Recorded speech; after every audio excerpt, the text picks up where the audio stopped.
Corey Redekop. That's me. Has held down many careers in his short time on this planet. Actor, waiter, tree planter, disc jockey, cameraman, editor, lawyer almost, and now the odd employment triangle of publicist, librarian, and author. Corey abides in Fredericton. His debut novel, Shelf Monkey, is either a work of insane genius or an intolerable left-wing screed, depending on which review you read. He's just written and published with ECW. Husk, welcome to the Bibliophile. Well, thank you very much. Reading this novel, I was put in mind of Jonathan Swift and his A Modest Proposal, in which he proposes that babies and young children get stirred up in ragu and all sorts of stews and whatever and eaten. That's right.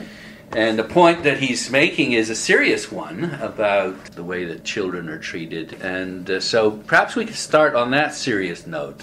This is a satire. Sure. As I read it, seriously, no. But it's hard not to believe that you have something serious to say. Well,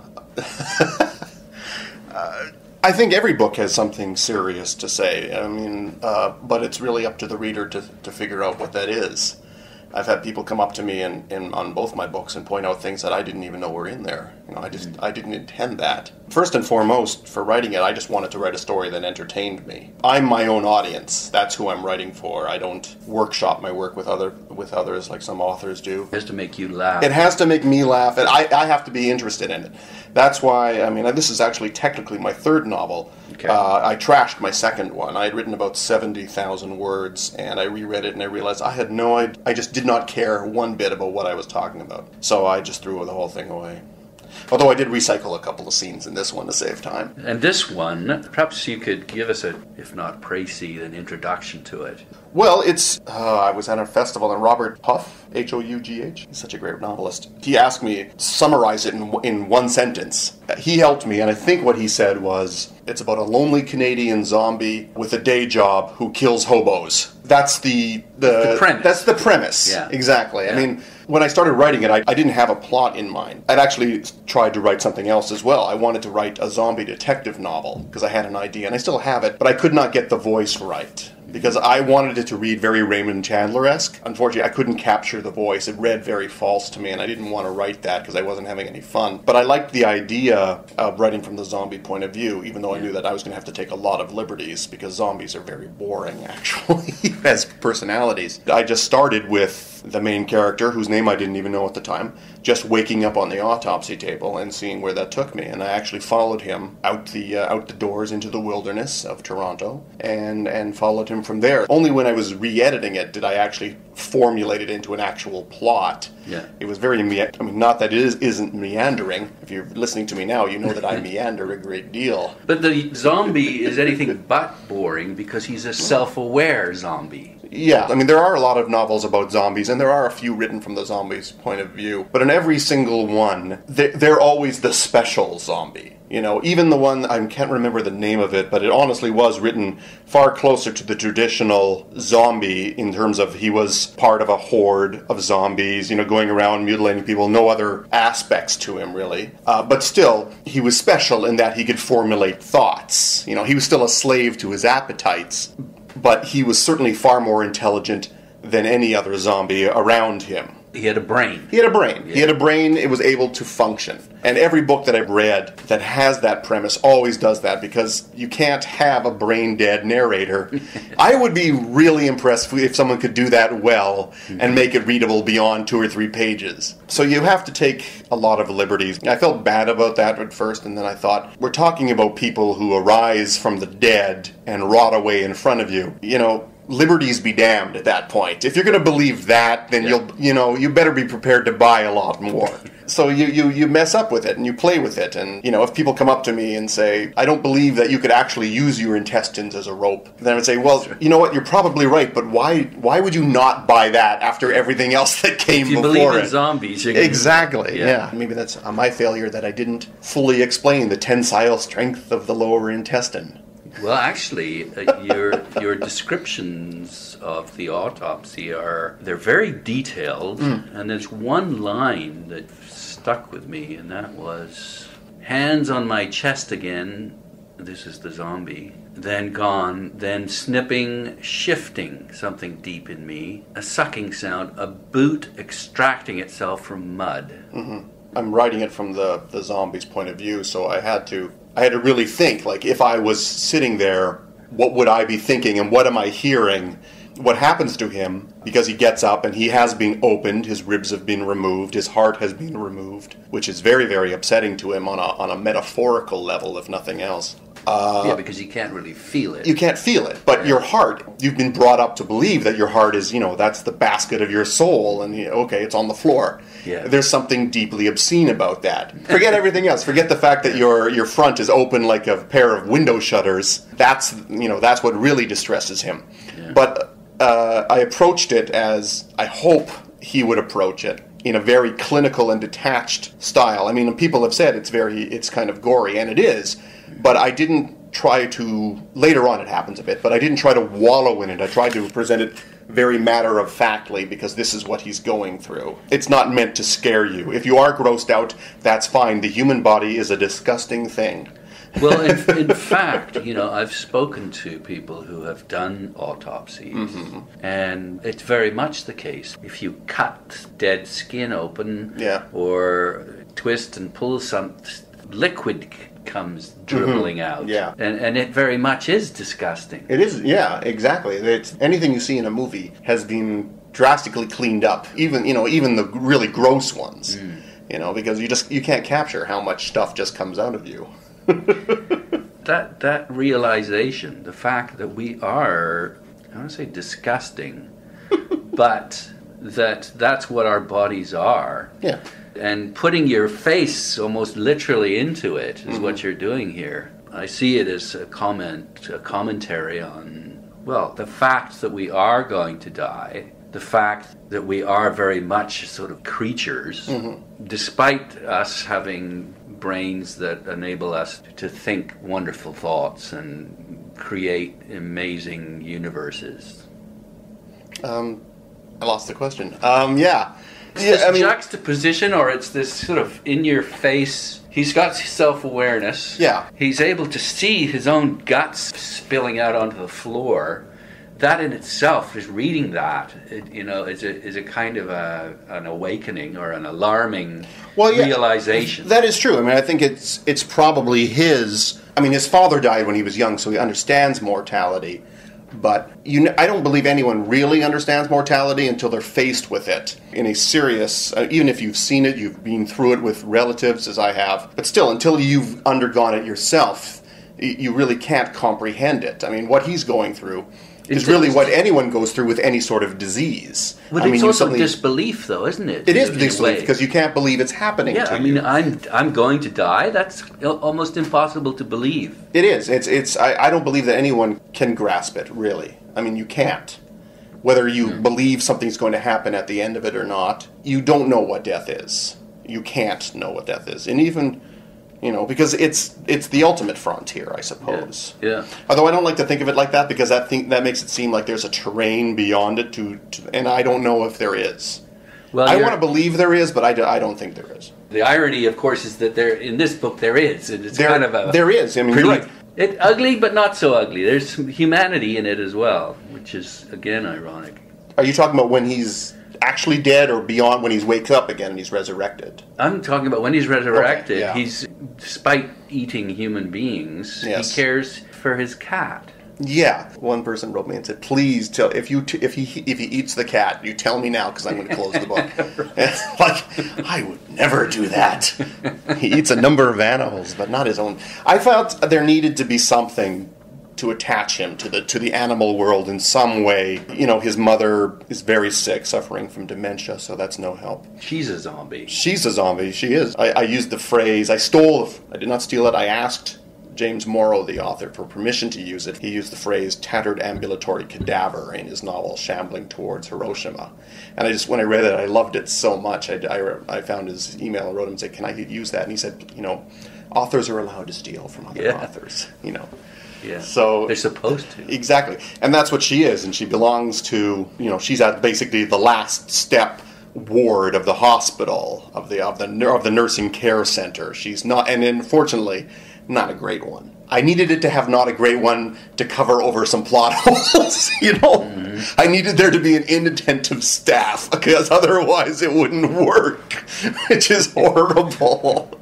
I certainly don't, I didn't mean that as a commentary on nursing homes in general. There's a line about the white walls being, you describe it in a humorous way, which I must say that the book is packed with, it's not a difficult read, but it's a very rich read, because you do have to pay attention. If you pay attention to the sentences, that'll reward you. Well, thank you very much. I mean, I'm going to consider that's high praise. I mean, as I said, I write the story that I want, but I'm glad if it's affecting you in that way. I'm terribly glad. I know, both from the way I talk and the way I write, I have a tendency to overwrite. And I have to cut back, and that's always a problem with me. It is a little self-indulgent, which I have to work at. But, I explain it in that, well, the character's telling the story here, so he's self-indulgent. It's his fault, not mine. It's dense, but not in a negative way, but you can't race through this book. It's not David Foster Wallace dense. Thank goodness. There's no footnotes in here that I'm aware of. No, I don't believe so. Okay. No. The character, Sheldon, is an actor. Not a super successful actor. He's coming back from New York after having done an audition. The life of that actor is very zombie-like. It is. It's demeaning, it's dehumanizing. Yeah. He's treated as a chunk of meat who can't play a homosexual homosexually enough. Exactly. I used to act, and certainly I never got to the level even that he's at, and I certainly never had as horrible situations as he had, so I don't want to speak ill of the profession, because I admire actors a great deal, especially if they can make a living at it, because it ain't easy. But part of the reason it ain't easy is because it is really the only profession out there where you're legitimately allowed to judge people based on what they look like. And if you don't have the look, exactly. And that's one of the reasons why I stopped. I couldn't handle that kind of rejection. I could handle, okay, you're not reading it right enough, we don't think, but the fact that, you're too tall, you're brown-haired, or anything like that, like to be judged on that is demoralizing. It's dehumanizing. Dehumanizing, and I certainly wasn't good enough that I couldn't be one of these actors. No, like Dustin Hoffman in Tootsie, we want somebody else. I can do that. I can be somebody else. Yeah. I can be shorter. I can be taller. I can be blonde. I can be a woman. There he goes. It's very demoralizing. It's very dehumanizing. Even when he's auditioning for a reality show, there's no reality in reality shows. We know that. But even then, he basically fails at being himself. They're telling him, you're not yourself enough.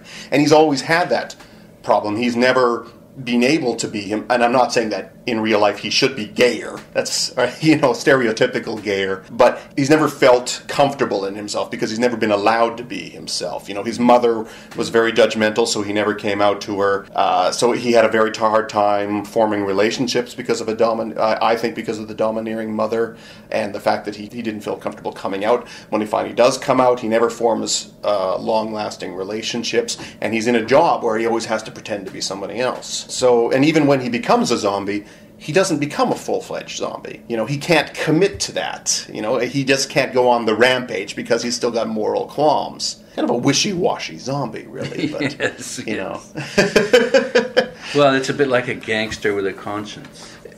That's good. I like that, actually. Like Tony Soprano's got a tiny, You know what? Somebody else made a comparison to The Sopranos. I can't remember why, but I didn't see it, but that's fine. I was just like, what an interesting comparison. It's The Sopranos of zombie novels. Sure, why not? And there's a Mennonite in there. It's the complicated kindness of zombie novels. It's whatever you want it to be. Well, that's, again, a zombie's kind of hollow. You can fill it up the way you want to.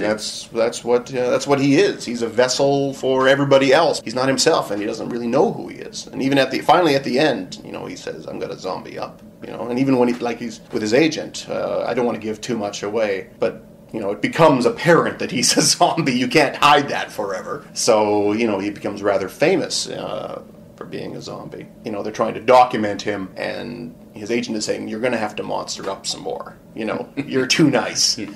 Nice gets you Matlock audiences, which is not what we want."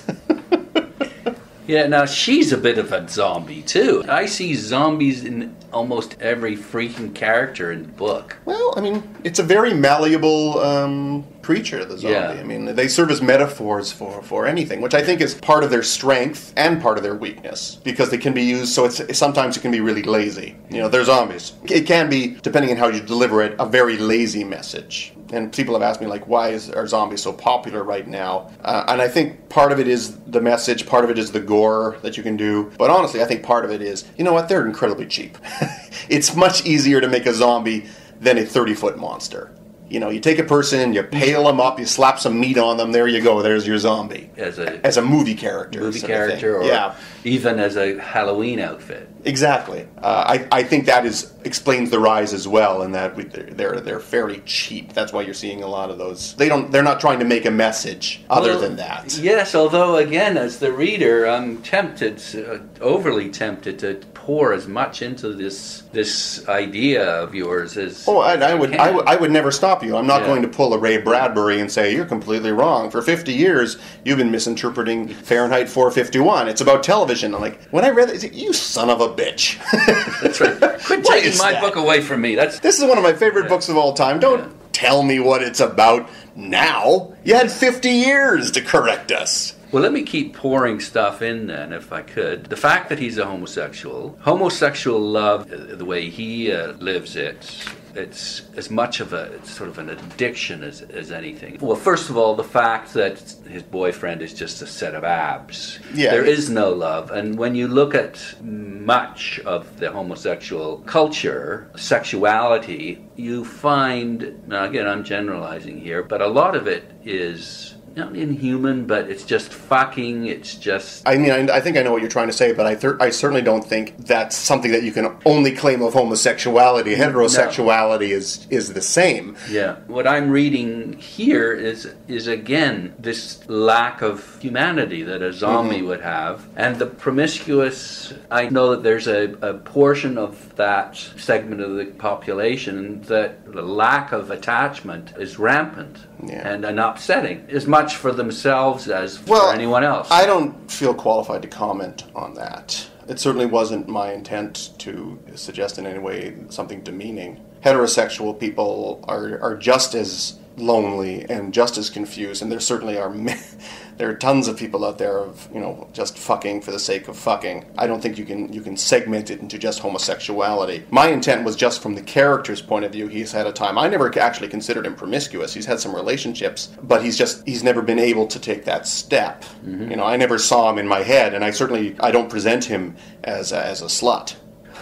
No, you don't, but you do. But you're right. He doesn't have an attachment to Fisher, his boyfriend. That he I don't want to again give it too much away, but he does end up killing his first boyfriend. But it's more out of surprise. If he had a thought about it, he probably wouldn't have, or he might have been able to control himself. But the surprise aspect of it kicked in impulses he didn't know he had, because it was very early on. He was only been a zombie for a few hours, and he mulls this over later that I don't feel bad about it, and so am I a standard zombie? Or am I a horrible person? Yeah. And he's honestly not sure, or if his emotions are stunted, if this is part of it. I mean, he later on he has to come to grips with, he does justify it in what his actions in that, well, this is what a zombie has to do to survive, and I shouldn't feel bad about it.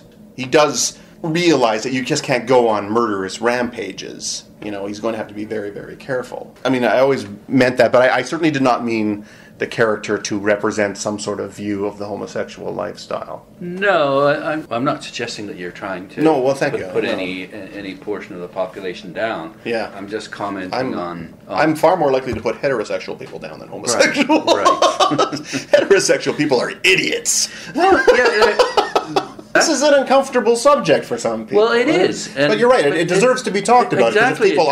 If people are reading it like this, I want to be clear. That was never my intention, and I would never in my life try to present a character that I thought in some way was meant to serve as a representation of the whole. You're not generalizing. Yeah. But the point is that I know from speaking to friends that aspect of promiscuity in the homosexual population can be extremely demoralizing. Not that it isn't for heterosexuals as well. Yeah. But the fact that you've made him a homosexual and a zombie, that's why I'm going where I'm going. And you're right.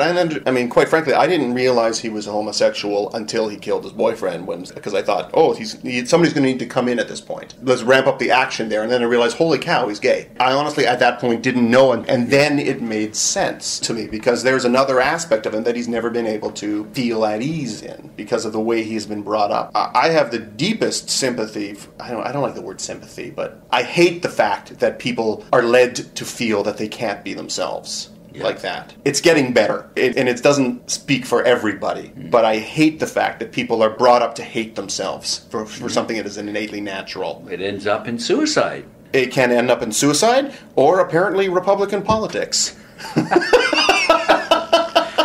Did you ever see that documentary that was made on Republican homosexuals? No. Who hadn't come out of the closet? No. They are apparently the ones that are the harshest when it comes to legislating anything that affects homosexuals. Because they're so full of self-hatred. Exactly, yeah. It is fascinating. I often like to log cabin Republicans, or now there's even a harsher one, Geo Proud. It's almost, I guess in a way, I admire them for sticking to their principles, even though they're in a party that actively condemns them at every turn. What would I do? I could never be part of a party that would, even if I agreed with everything they said, but then they said, you know what, but we think Mennonites can't marry, and we're going to actively campaign against that. Fuck you, I'm gone. I don't care if I agree with everything else, because that's a basic human right now you're talking about.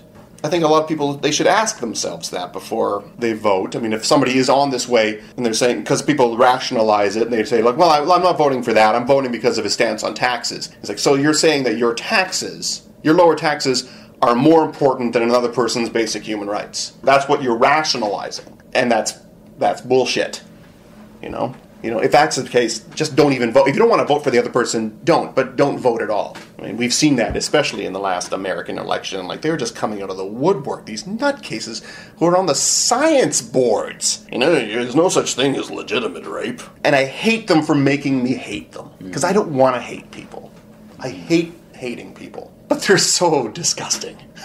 They're so vile. And again, now, are they zombies? Like, are they true to themselves?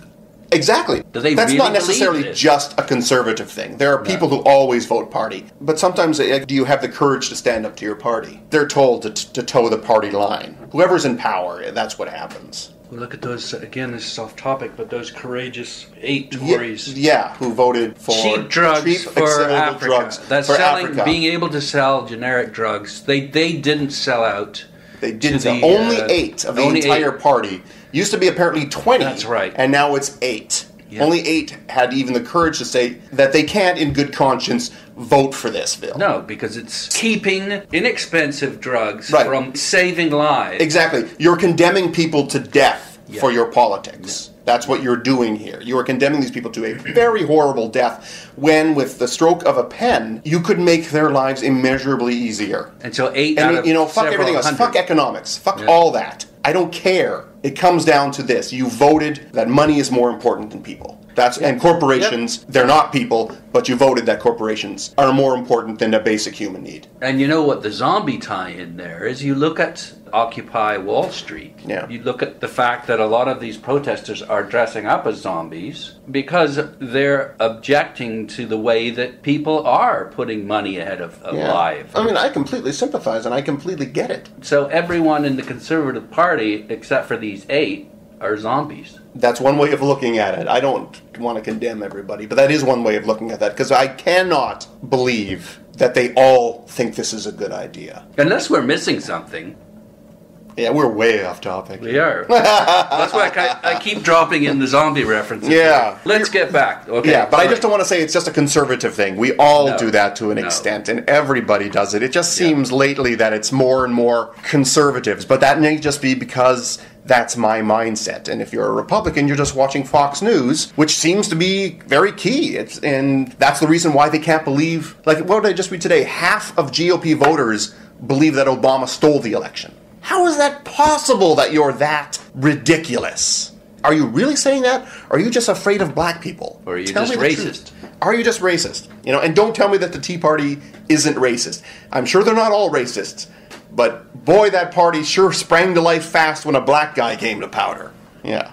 And again, you want to use the zombie analogy. It's that they're not thinking rationally. No, and you're right. A zombie, the classic zombies, not Sheldon so much, they're mob mentality, but they're also very individualistic in that they have no conception of anything outside themselves, because they are brain dead. And that's why zombies are a great metaphor for humanity, on any level, because all they do is consume and rot. And that's all we do. I think it's one of the first movies that came out. It depicted zombies as consumers in a shopping mall. Yeah, Dawn of the Dead. That was brilliant. I mean, and no zombie film has ever come close to that level of satire. Mm-hmm. And nailing it like that. Yeah. You watch it now and it's quaint, but seriously, that's got to be one of the first serious horror films anybody sees, because that's the way you actually get... You don't want to be inured to horror films, which unfortunately happens to the best of us. But that's one of the ones you want to see first, before you get inured, just to get the whole impact. Because when I saw that, the first 10 minutes are just the goriest thing I've ever seen. And now I look at it and like, not really. Yeah. I mean, it's gory, but it's certainly, you can see the seams and stuff. But that's the concern about pornography. You get desensitized to pornography. You get desensitized, and you want more and more. You want something that'll keep you, feeling more and more alive, because it deadens you. Yeah, well, I don't think that's just necessary violence or pornography. I think it's everything. I'm speaking with Corey Redekop, who is the author of Husk, which has been called a superb, blood-splattered comedy. You'll laugh, you'll cry, you'll puke, by Andrew Kaufman, author of All My Friends Are Superheroes and the Waterproof Bible. Which everyone should read, by the way. Okay. They are awesome works. He's one of the authors. Well, everyone who blurbed the book I'm a huge fan of, but he's one of those authors that you read and it's just like, how did you do that? Because it's so insane. These weird characters, and he's got frog people and biblical floods, and it's just like somehow it all works out. Like, how did you do that? I'm in awe of people who can do that. I want to get back to the humor in the book and homosexuality. I want to let go of this. He's going for this audition, and I think it's the woman who's doing the auditioning says, "Not gay enough." And later on, she wants to see the homo you can't wait to bring home to mom and cornhole your brother. Very, very flamboyant, yet very non-threatening, in a way. I mean, it's such a weird thing to say he's just a normal guy, because nobody's normal. Even he's not normal, because he becomes a zombie. But by a standard person's rationale of normal, I guess, he probably falls into that. He's a very boring person, really. It's zombies is the first exciting thing that's ever really happened to him, other than, being an extra on the X-Files. Well, and what a fascinating story for him to be viewing, right? As almost like an outsider. He's observing his own incredible existence. Yeah. Or, as you say, resurrection. And he's basically, he's the only person that's been able to document how the human body rots. But of course he finds ways, firsthand, but he finds ways around that. To keep the plot going, I tried to get very creative. At some point, it's like, if I don't actually find a way to repair him, he's going to fall apart well before the halfway point. Well, he repairs himself, doesn't he? He repairs himself. He does some makeshift meatball surgery on himself and staples himself shut at one point. And then later on, he has a plastic surgeon do some more advanced, highly unethical treatments, I would imagine. But since, he's practically inured to pain, he doesn't have that much of a conception of it anymore. He's able to compartmentalize it off because the nerve endings are dying. So you don't need any kind of anesthetic. Right. So you can put packets of cinnamon under the skin, perforated to just sort of mask the putrefaction. Either putrefaction or putrefaction. Putrefaction. Rot. Okay. Decay. Rancidity. We'll look at the acting profession then one more time. Okay. A life of acting is a life devoted to the absence of pleasure. Every friend is a competitor, every job temporary, every compliment backhanded.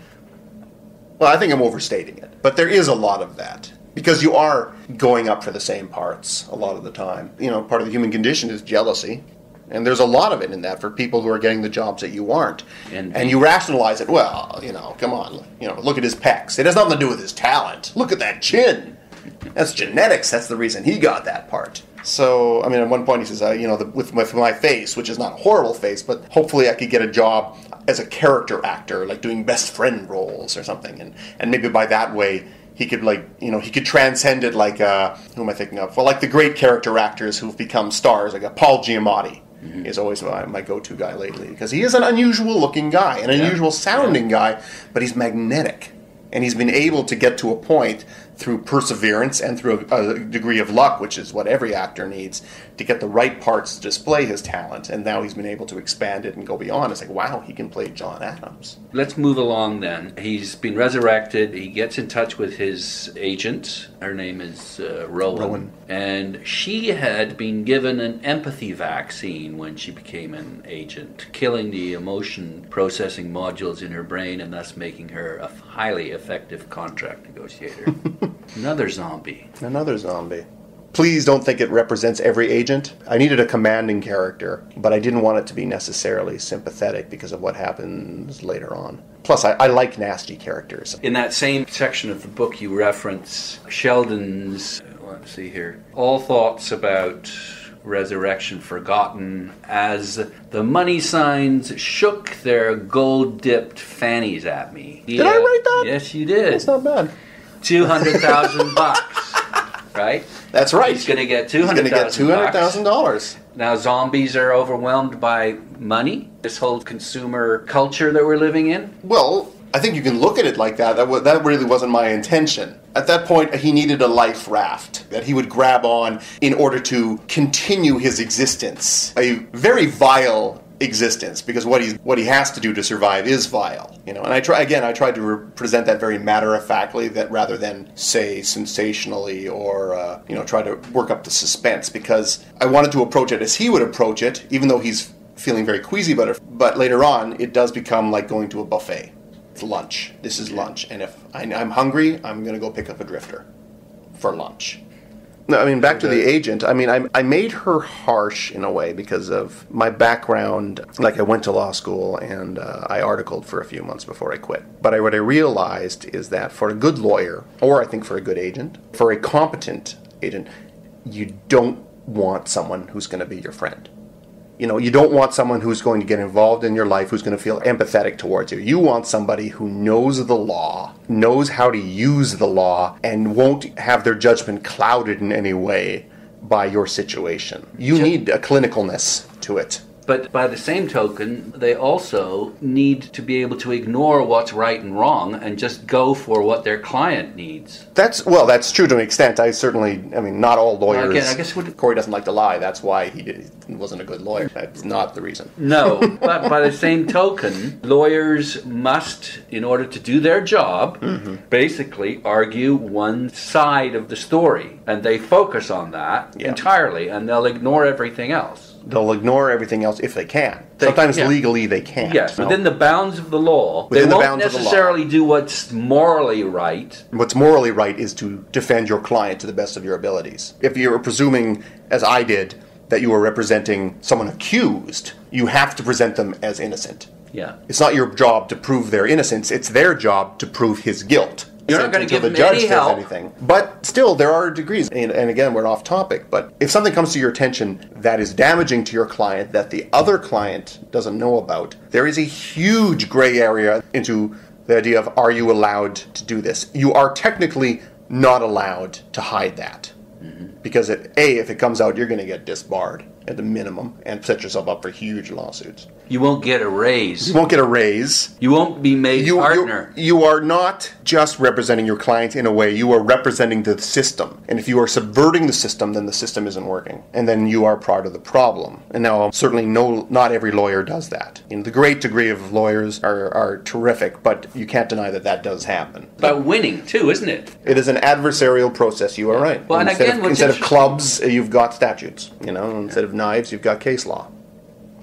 Although we keep tending to veer off topic, we are and we aren't, because the central question is, well, what is a zombie and what is a human? Right. And so in each one of these cases, that's what we're trying to define. And you're right, and people look at it as they want to believe it. It wasn't my intention when I wrote it to imply that all these people were zombies. But again, it's easy to assume that because a zombie is such a malleable character. A zombie is a great metaphor.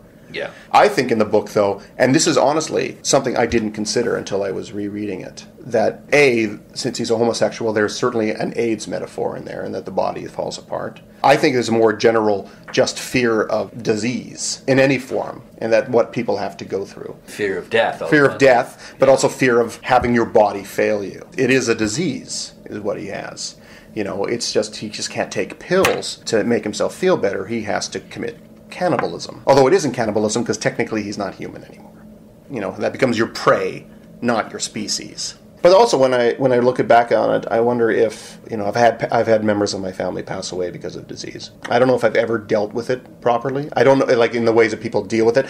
I've had people come up and, give me chicken soup books, and no, that is not my way. No. I am not going to deal with it like that, and through platitudes. But by writing this, maybe in some way I'm trying to come to grips with disease in a way. That makes it sound a lot more serious than it is, folks. It's a laugh riot! There's not that many novels that I laugh out loud at, but I did split a gut reading this section that I'd like you to read out in a minute or two. But before that, there's lots of chapter breaks, and some of them begin in a really abrupt and startling and gripping way. Like, for example, this is the chapter Bargaining. Infestation. I don't believe anyone could have a real conception of horror until he has witnessed a fly hatch under his skin and burrow itself out. Certainly caught me off guard. I'm glad you see the humor in that. He's very self-aware. I mean, there's a lot of me in the character, obviously. Like, I make jokes a lot, and maybe it's, I don't know, I wasn't very popular in school, so you find ways to get around that, and one of it is by cracking wise, and that's sort of the role that I took on. Class clown. Yeah. Some people say, stop, because you're not taking it seriously. I think I am taking it seriously. When I stop making jokes, we're fucked. This is just my way of dealing with it. I'm not trying to weasel my way out of it. I am taking it very seriously, but it just comes out in the way of jokes. Maybe that's just rationalization and I'm an asshole. I don't know. I don't think so. Oh, thank you. But I also grew up. I grew up on Monty Python and The Goons Show and Douglas Adams. And you can't help but be infected by that. I like the odd and the grotesque. I like the humor. I find the idea of somebody standing in front of a sink with his intestines slopping out and he's trying to shove them back in, I find that hysterically funny. I blame my parents for that, because I might as well. I don't want to take responsibility for how horrible a person I am. It's their fault. The knight who gets all his appendages chopped off. Yes, the Black Knight. Spraying blood all over the place. What you do, though, is the way that you handle it with off-the-cuff one-liners. There's a scene in the bus where I think there's an older woman. Yes. I like stories and chapters that sort of begin in the middle of the action and work their way backwards and forwards. I don't know why I like it like that. Well, it's a traditional, very effective way of, I think it goes back to Aristotle. Yeah, you could never get a straight answer out of him either. That's right. And talk about long-winded. Oh, have you read the Poetics? The man never shut up. It's a thin little book, though. I mean, it's a densely thin little book. Yeah, that old woman says, "I've got mace in my purse, asswipe." That's right. To him. Yeah. He's touching her hand because he's thinking, maybe I'm deaf. Yeah. So he's touching her hand to see if she dies. And it's not working, so he's pressing harder. Or I thought maybe she doesn't know that I'm here and she can't feel me, or you know what I mean? I'm visible. Maybe I'm a ghost. Yeah, maybe I'm a ghost. I never even thought about that. I never even considered that. Here. Yeah. My goodness, I'm an idiot. I missed that. Finally, if I could, this is where he's auditioning now for another position after he's become a zombie. Yes. I should say at this point, the scene you're looking at, I did it as a transcript of an audition. Because I like actually kind of messing it up on the page like that too. I like the visual nature of it, the visual breaks. Something you probably don't get as much if you're just hearing it. They've actually sold the audiobook rights. I don't know how they're going to do the scene. I'm actually quite interested to hear that. It's printed in a typewriter typeface. Yes, exactly. I changed the font, and I don't know. I just enjoy visually mixing it up like that because you don't get a lot of visual clues. You get that from Tristram Shandy, do you? Sure. I've never read it, I'm sorry. I saw the movie with Steve Coogan. It's nothing like the book, but then again, that's the point. The book is filled with wonderful typographic. Exactly, but the book never gets to the point. He never even gets to his birth. I love that idea. I should mention that Sheldon is dead and he's gone to an audition, but Sheldon has had to learn to talk again. It's always bugged me that zombies make a lot of noise in the movies. They seem to groan and moan, but their lungs aren't working, so why would that happen? So I actually had to have him, from thinking his point of view, I thought he's going to have to learn to rebreathe. He's got to put a lot of effort into talking. I mean, there's no involuntary breathing anymore. It's all voluntary, so he's got to constantly keep the air flowing to make any noise. He has to do this in order to talk. In order to talk. Not stay alive, but in order to make himself heard, he has to do this. And so it leads to a very halting form of speech. Plus, very guttural sounds that sound like death. It gets to a point where it gets very weird, and I had no idea why I had written it like this, but I was just having so much fun I couldn't stop. That his voice is so unsettling that it actually causes people physical discomfort. It's in the way, it's like, I'm just thinking about this now, but Martin Amos's book, The Information, where the man, have you read it? I have. But the man writes a book so bad, yet so overwritten, and so postmodernly it's bad that people get spontaneous nosebleeds before they're finished the first page. And I thought that was so awesome. No one can read it. It's so dense. I love that idea. So this is from the transcript. So D is the director. JG is actually Sheldon, but he's under his pseudonym Gary Jackson. His nom de plume, his actor's alias. Sure. His agent said his name, Sheldon Funk, wouldn't read well, so he's Gary Jackson, very nondescript. And there's CA, who is the casting agent. Yeah, so those are just the designations here. So it starts here. D. Look, I know the plot's a joke, but they all are when you think about it. What I want to do is to bring the audience back from their safe little torture porns and shove the dread down their throat. It'll be old school menace like Hitchcock and Lynch, but with more gore. I mean, you gotta have some, right? It's not about plot, it's all about atmosphere, and if we can milk the tension, enough people won't give a flying fuck about who's killing who for why. And it's a terrific part. I mean, the guy's a whack, no question, but there's a pathos to his rage, misdirected though it is. This is a real Norman Bates type, but even creepier. The audience is going to go nuts for him. They'll even feel bad while they root for his death. It's killer. CA. So in this scene, Lester, that's you, has got Alyssa tied up in her parents' basement. You've just killed her best friend, and you're busy decorating the room in her skin. Alyssa is understandably upset, and you're going to explain your rationale to her. I'll read Alyssa, and you just start on your own time. D. Okay, Gary, take us there. JG. You don't understand, Alyssa. There's a gnawing at the root of my brain. It's an insect. An army of them. And they have been chewing away for 2 decades. I have to stop it. D. Jesus, he's good. CA. But why, Lester? Why? Why did you have to kill Colby? GJ. Her mother took away the only thing in my life. She murdered my father. She raped my childhood. She has to understand what that feels like. CA. You're a monster. Colby never did anything to you, and you were using her intestines as crepe paper. GJ. You said at the hospital you liked my art. It keeps me sane. CA. You're insane, Lester. Please let me go. GJ. Not until you know the truth of who you really are. D. Cut! CA. I'm sorry, I have to... Sound of retching. D. Fern, come on! GJ. Was that all right? D. All right, he asks me. Fucking yes, it was all right. Holy Buddha, you own the screen, the intonation, the weird pacing. My God, you're the next Chris Walken.